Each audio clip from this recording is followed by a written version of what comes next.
I can't believe this is right, but it is right, folks. And I hope we know why Caitlin Clark got. It's only been a few games, but a disturbing trend from last season has already re-emerged, and it cannot be ignored. Another year and another case of WNBA referees dropping the ball, not making the right calls when it comes to Caitlin Clark. WNBA players are already taking liberties with the league's biggest star, Caitlin Clark. And once again, just like last season, the referees have put their whistles in their pockets. Get this, they are not only letting obvious contacts slide, they are penalizing Caitlin when she dares to react. That's right, she's getting fouled for pointing out the obvious.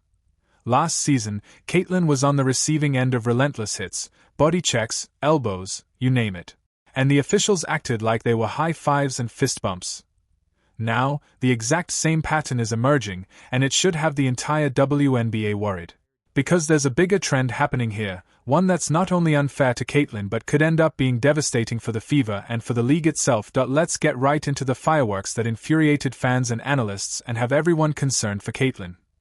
But first, like and subscribe for more Caitlin Clark and Indiana Fever updates. Like even in the playoffs last year, do we not remember when Caitlin Clark is shooting a layup and she's in the air and Marina Mabrey commits a block, a hit on the arm, everything. She just comes late and is like, Caitlin's not getting a layup.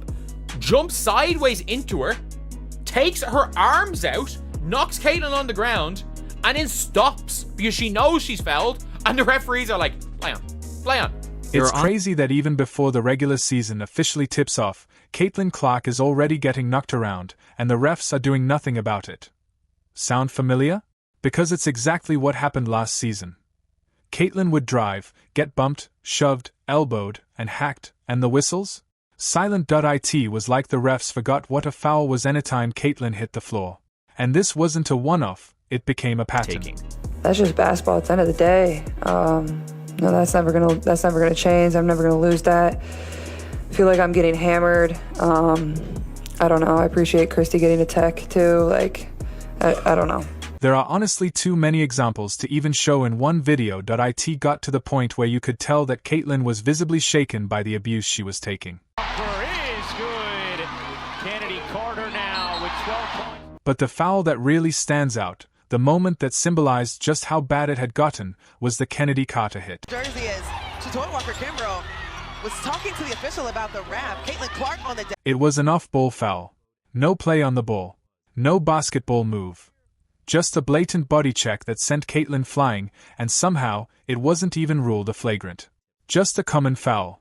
What? That moment became the lightning rod for the entire conversation. If that's not a flagrant, then what is? It was a turning point for fans. They were already fed up with the lack of protection, but this was next level. And if you thought you were frustrated watching from home, imagine being Caitlin. Like Paupa's literally holding her, two hands holding her jersey. It's not even hand checking. Holding her jersey with two hands. And the ref's not calling anything. Listen, players will play Caitlin hard, because she's Caitlin Clark. She's the best player on the court. There's no problem with that. But when they keep taking liberties with no recourse, things need to change. That's why the Fever went out and got Sophie Cunningham, as well as veteran leaders like Dana Borna, players who aren't afraid to step in and fight back when things get physical. And we've already seen flashes of that toughness. It is kind of interesting that Caitlin Clark hasn't been to the free throw line at all. But we also thought the league would improve. That the officiating would catch up. That after everything Caitlin brought, the ratings, the ticket sales, the jersey records, the WNBA would recognize she's essential to their future and make protecting her a priority. Or at least improve the officiating consistency because players taking cheap shots. That's one thing. But refs turning a blind eye while the face of the league gets decked, that's how you lose casual fans, fast. And potentially, your cash cow. More on that in a second, but let's get into the game that got everyone fired up.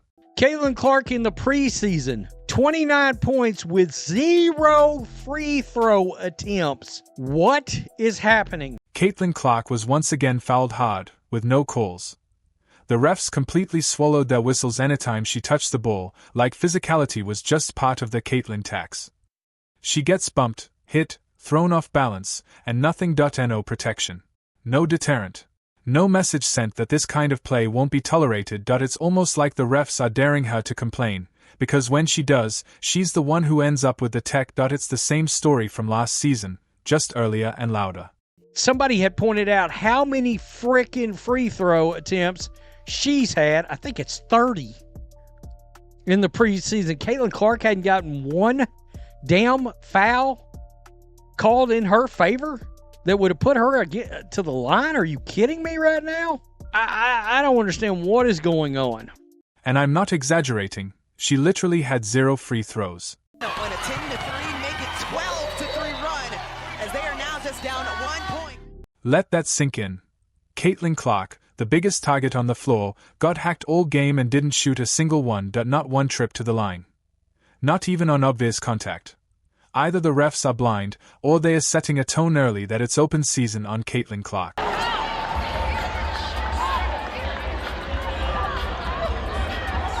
Fans were furious, and they made sure the league heard about it. Outrage poured in from every corner of the internet. On X, users lit up the refs with brutal honesty. One fan blasted, "At WNBA, you going to make your refs accountable for all the onside calls this year, or just let them be dumb as usual?" Another summed it up perfectly. "The WNBA refs here just used the no autopsy, no foul philosophy after a player hit the deck." The sentiment was crystal clear. The officials aren't just failing Caitlin Clark, they are failing the entire product. And fans didn't stop at just complaining, they did the math. They pointed out the obvious: something doesn't add up. While Caitlin Clark was getting hacked with no calls, other stars around the league were already making multiple trips to the free throw line. Step back triple. Feel like a coincidence? It felt targeted, and fans are starting to say it out loud, and just like clockwork, Caitlin's frustration started to show. Now, on that same play where Ryan Howard does create contact with Caitlin Clark, DeWanna Bonner also gets fouled. It is not called. That definitely should have been called. And I mean, I don't know. And the Indiana Fever don't have the best whistle. They didn't have a good whistle last season. I thought the whistle would definitely get better because everyone is putting the refs on notice. And I think that they know that they're going to be heavily scrutinized in any Indiana Fever game. I do think that they have to pay extra attention and definitely make sure when there's a foul that it is called, because it doesn't seem like that's going that direction just yet. She picked up a technical foul for showing her frustration with a missed call. And it got to the point where Sophie Cunningham had to step in. There are freedom of movement rules. And then Ryan Howard plows through Caitlin. Caitlin goes up straight. Like, no call. Or sorry, foul on Caitlin. And then I saw other times where players were literally just hacking and getting away with it. Genuinely hacking. I mean, it's preseason, and the refs are already in mid-season 2024 form. But what Caitlin did in response, pure cinema. WNBA, no ifs, ands, or buts about it, has a severe refereeing problem. And obviously, look, when anything happens with Caitlin Clark, more light is brought to it. But it was really bad. Like, it was really, really bad watching the game yesterday. And it happens always. Step back triple. Her step back 3 was a massive statement. You knock me down, I'll knock down a 3 in response. Caitlin knows how to answer back. She doesn't need revenge, she needs the ball and an inch of space. And it wasn't just Caitlin getting fouled, the whole team was taking hits. You could see it in the body language, players getting bumped, grabbed, hacked, and the whistles stayed silent. It was physical. Borderline reckless at times. This wasn't just preseason intensity. It felt personal. I think, there's a lot of room for improvement there, I think, particularly in the officiating. It really doesn't look like the Fever are getting any calls. It's like the refs brought whistles but decided to keep them tucked in their pockets, just for fun. Players are getting hacked, shoved, and straight up bulldozed, and nothing. And no fouls. No free throws. Just shrugs. At some point, it stops being letting them play and starts looking like negligence.